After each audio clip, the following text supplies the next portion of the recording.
충북 청주시의 한 공원. 최근 시민들의 평온한 일상을 깨트리는 사건이 발생했습니다. 설마 여긴가 했습니다. 집이 가까우니까 이제 왔다 갔다 하는데 저런 거 보면 진짜 무서워요. 지금 이쪽 나무 아래쪽이었거든요. 광장 화단 쪽 추운 날씨로 꽁꽁 언 땅이 손가락에 들어갈 정도로 움푹 패였는데요. 광장 근처를 돌며 사건 당일 CCTV에 포착된 수상한 모습은 없는지 확인을 해봤습니다. CCTV를 보니 지난 7일 밤 11시 40분경 남성 2명이 차량 트렁크에서 무언가를 꺼냅니다. 자세히 보니 꺼내든 것은 바로 활. 한 남성이 이내 화살을 장전한 활 시위를 당겨 쏘는데요. 진짜 활이에요? 행인분들한테 쏘는 걸로 알고 있어가지고 지나가다 맞을 뻔했다. 진짜 그 그 뾰족한 시간에 진짜 많이 활요? 탔으면 그렇죠. 맞았을 수도 있겠다 이런 불안감은 있긴 하죠. 아 그리고 사람 지금 목숨이 지금 파리 목숨하고 똑같은 거죠. 웬일이에요? 바로 화살에 맞을 뻔한 사람이 있었다는데요. 수소문 끝에 화살에 맞을 뻔한 행인의 이야기를 직접 들을 수 있었습니다. 11시 40분 정도 거기에서 강아지랑 산책을 하고 있었고 굉장히 막 강한 소리가 부딪히는 소리 같은 게 들려가지고 뭐지 하고 봤는데 바로 옆쪽에 화살이 있었고 와. 여느 때와 다름없던 산책길에 날벼락처럼 날아든 화살 한 발. 조금만 더 어떻게 움직였어도 그 화살이 제 옆을 지나갔기 때문에 맞았으면은 어떻게 했을까 하는 목숨이 생각이 위험할 들어오는 수도 거죠. 있죠. 그렇죠. 화살에 맞았다면 이라는 이 공포에 신고자는 그날 이후 두려움에 떨었다는데요. 산책도 지금 그 이후로는 저녁에는 뭐 당연히 못 시키고 낮에도 진짜 며칠 만에 나왔거든요. 일상이 그냥 아무 생각도 없이 이렇게 무너져 버리니까 이게 빨리 끝났으면 좋겠다. 갑자기 날아든 화살은 신고자로부터 불과 2.5m, 반려견과는 불과 1.5m 거리에 꽂혔습니다. 정말 몇 걸음 차이로 피한 건데요. 다행히 화살은 피했지만 큰 정신적 충격이 남았습니다. 화살 한 발로 일상을 뒤흔든 이들. 사건 당일 이들을 기억하는 사람이 있을까요? 밤에 한 11시쯤 나타오라던데 그런 사람 없었거든요. 이제까지 여기 굉장히 안전하고 불이 좀 환하게 켜져 있어갖고 괜찮았었는데. 맞아요? 네, 이 차? 네, 이 차 맞아요. 본 적 있으세요? 네, 밖에 왔다 갔다 할 때 본 적은 있어요. 그 몇 시에 보신 거예요, 이 차는? 저는 한 9시에서 한 10시 사이에서 온 것 같아요. 오, 그러면 사고 발생하기까지 한 3시간 정도는 계속 주차가 되어 있었던 거예요? 네, 맞아요. 경찰분들이 처음에 왔을 때는 술 먹고 와서 장난치다가 쏜 것 같다고. 저랑은 진짜 뭐 일면식도 없는 사람이죠. 당연히 그러고 이 근처에 사는 사람도 아니라고 하시고. 당하죠, 그러니까. 네, 자 이들은 대체 왜 공공장소로 화살을 쏜 걸까요? 경찰은 지난 9일 두 남성을 불구속 입건했습니다. 일단 특수 폭행죄로 입건을 했어요. 잡았군요. 두 분은 지금 경찰 출석에 응한 상황일까요? 아니요, 아직 안 왔어요. 보통 절차상 3차까지 출석 요구를 하고 3차 출석에 불응했을 경우 체포영장을 받아서 강제 수사 체포를 해요. 일요일까지 요청을 했었어요, 1차는. 그런데 아직 답변이 없는 상황인가요? 예. 근데 2차 출석 중이에요. 하지만 이 두 용의자가 1차 출석 기일까지 나타나지 않아 이들의 얘기는 들을 수 없었습니다. 자, 그런데 인명피해가 발생하지 않았는데도 특수 폭행에 해당할까요? 일단 우리 형법상 폭행이라는 거는 사람 신체에 대한 유형력의 행사라고 정의가 되거든요. 이렇게 근거리에서 사람을 위협할 만한 이제 주먹질을 한다라든지 책상을 세게 내리친다라든지 유리병을 밑에다가 던진다라든지 형태가 있는 어떤 행동만 하더라도 위협이 된다라고 한다면 폭행죄가 성립하는 네. 거예요. 꼭 맞지 않아도 돼요. 즉 화살에 맞은 사람은 없지만 행인에게 위협이 되는 행동을 했기 때문에 혐의를 충분히 물을 수 있다는 겁니다. 또 이들은 밤 11시 40분경 자, 그것도 약 70m 떨어진 거리에서 화살을 쐈습니다. 어두운 밤 먼 거리에서 행위를 못 봤던 걸까요? 밤이 되면서 광장은 어두워졌지만 보시는 것처럼 가로등이 전부 다 켜 있어서 많이 어둡지는 않습니다. 대신 나무가 있어서 시야는 가려지는 편입니다. 어떤가요? 밤에도 가로등이 있어서 행인이 아예 안 보이진 않았는데요. 네.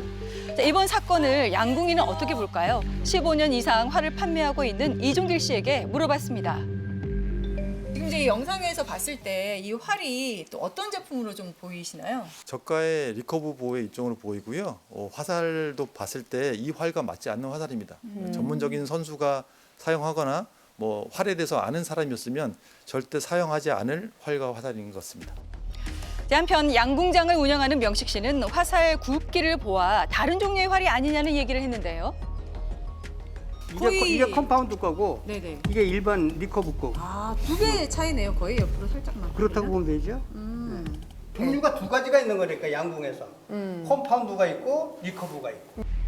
양궁은 왼쪽 그림처럼 끝이 밖으로 휜 리커브, 그리고 오른쪽 그림처럼 활 끝에 도르래가 달린 컴파운드 보호가 있는데요. 자, 피해자가 쏜 활에 대해 양궁협회에 문의를 해봤습니다.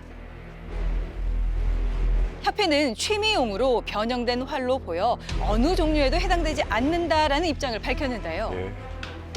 자, 그런데 70m나 날아간 화살 아무나 할 수 있는 걸까요? 목표 타겟을 정말 맞추겠다고 하면 배운 사람들은 멀리 쏠 수가 없습니다. 근데 그렇게 멀리 날아갔다는 거는 당기다가 그냥 실수로 놓쳤거나 그래서 멀리 나가는 겁니다. 양궁 동호인 현동 씨도 피의자가 오히려 양궁을 잘 모르는 것 같다고 하는데요. 제가 봤을 때는 그분들은 그냥 잘 모르는 그냥 흥미가 좀 있어서 좀 이렇게 해보려고 했었던 분들 같아요.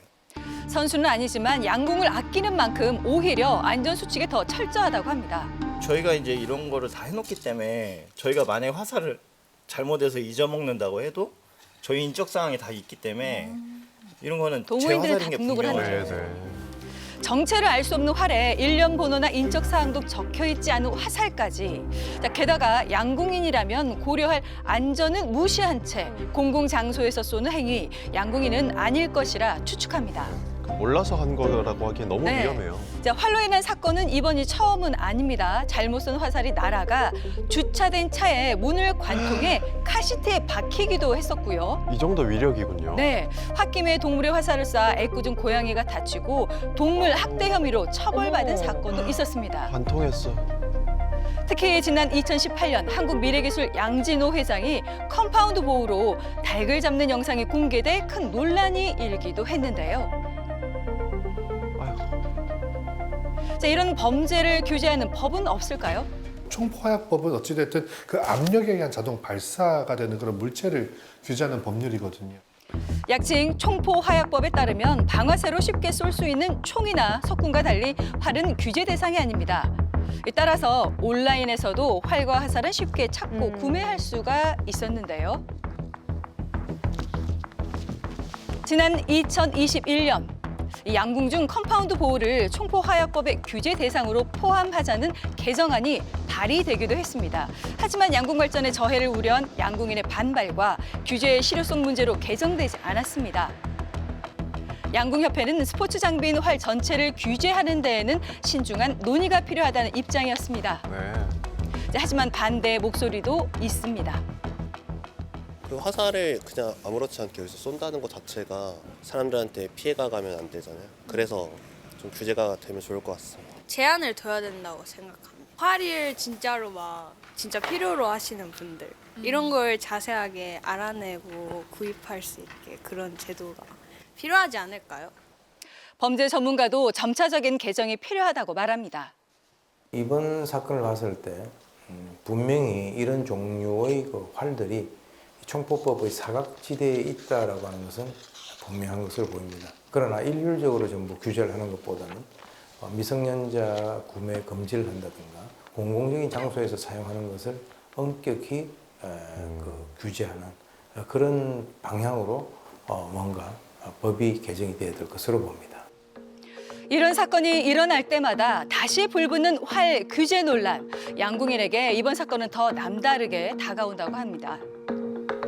자꾸 이런 일이 이제 한 번씩 벌어지면 저희 동호인 입장이나 또 양궁을 사랑하는 사람들은 조금 울분이 나죠. 강력한 처벌로 이런 일이 다시는 발생하지 않았으면 좋겠습니다.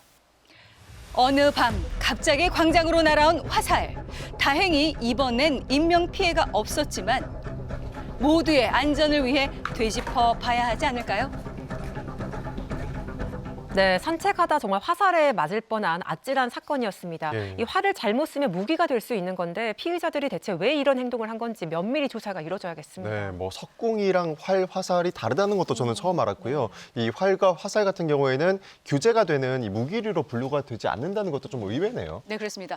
이 정부는 법무부와 경찰청에 무기류 관리 실태를 점검하고 등록 절차 마련을 다시 한번 검토하라고 지시를 한 상황입니다. 예. 뭐 경기장에서는 관리자가 있고 옆에서 지켜보는 가운데 선수들만 활을 쏘는데 이번 사건처럼 뭐 공공장소였던 공원에서 활을 쏘는 것들이 어찌 보면 법에서 둘의 차이를 제대로 나누지 않았기 때문에 발생을 했다라는 것이죠. 예. 비슷한 사고가 계속 발생하고 있기 때문에 레저 용품이라는 이유로 그냥 방치하기보다는 최대한의 어떤 최소한의 통제는 필요하다라는 우려의 목소리가 높습니다.